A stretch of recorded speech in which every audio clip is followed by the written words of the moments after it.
It's possible that Harley Davidson is motorcycling in its most basic form. A ruddy grey engine in a rudimentary chassis and no frills. Harry's absolutely right to a certain extent. Harley Davidsons are all about basic good fun, but no frills, they're also very good at that. I'm sat on the latest 2013 model, the Dyna Street Bob. And although it looks very basic, you can't exactly say it's got no frills when it's got a paint job as sparkly as this. Well, Matt's might have lots of frills, but mine certainly doesn't. This is the CVO Black, which is basically a Sportster in a kind of chopper style. As with any Harley Davidson, this is just the starting point. The catalogue weighs about 400 kilograms, has about 1,000 pages, and basically you can do whatever you want to your ride. The thing is, we don't have an accessories catalogue with us at the moment, so let's just test these brand new 2013 models as they are.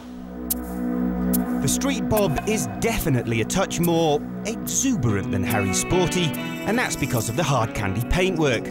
Fashion of late has dictated that if you had a bobber-type bike, then it should really be dark and grungy looking. But Harley's customers are changing, and this is the response. Underneath the startling paint, it's all pretty much as you'd expect. A big V-twin, twin rear shocks, a single front brake disc, a set of lovely spoked wheels, an extremely low seat height, and on this model, there's a set of speakers to keep your iPod busy. The Street Bob's definitely a good-looking bike, even with the optional windshield fitted, which has also found its way onto the Sportster 1200 Custom. You can see that there's a lot less bling going on here. Even the 1200cc engine, or 73 cubic inches if you prefer, is pretty much blacked out. Fashions may be changing, but I'm still a fan of this more restrained approach to customising a Harley. The chrome is fairly restrained, and that means the wheels and the shocks really stand out. The higher pulled-back handlebar on the Custom looks the part, but also, I reckon, makes this the easiest of the Sportsters to ride, and with that windshield fitted, the most comfortable for long distances too.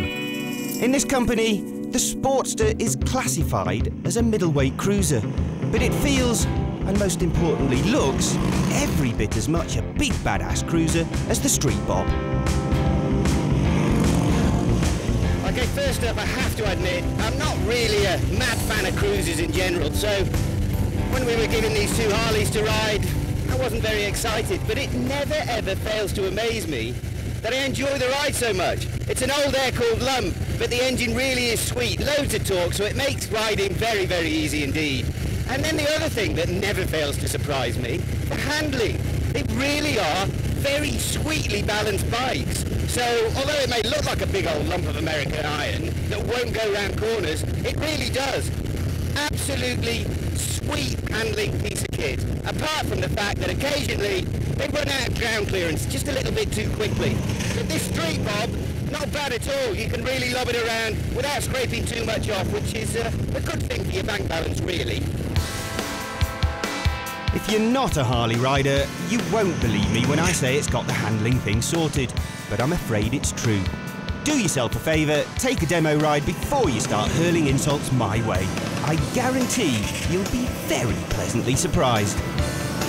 And not just by the way these bikes go round corners. If you've never experienced one of Harley Davidson's big twins, then you've got another surprise coming. You wouldn't expect a Harley to be much fun in the turns, but actually it's an absolute blast. There's not much ground clearance, and your pegs will ground out from pretty much any corner you can care to mention. But with gobs of torque from the engine, you don't have to steer the gearbox. And I've got to say, for basic motorcycling, it's bloody good fun. We know all the tired old cliches about hardly dangerous tractors. We might even have used a few ourselves, but we all need to move on now. It's possible to have retro looks underpinned by modern engineering, and with ABS and fuel injection, these bikes are hardly stuck in the past. Okay, so they might trade mercilessly on their heritage and save the forward thinking for the V-Rod, but who can blame them? It's what customers want. And as Bill Davidson himself said to us on last week's show, they're bringing plenty of new, young riders into the fold, so don't expect any radical changes anytime soon. A Harley Davidson is a cruiser with an air-cooled 45-degree V-twin in a low-slung chassis. Always has been, always will be. They say when you ride a Harley Davidson that you're riding the American dream, but they haven't actually said whose dream it is, or even if it was a good one. Yeah, and there used to be a bit of talk in the past, didn't there, the hardly dangerous brand, maybe it wasn't American dream so much as an American nightmare, but that so isn't the case anymore.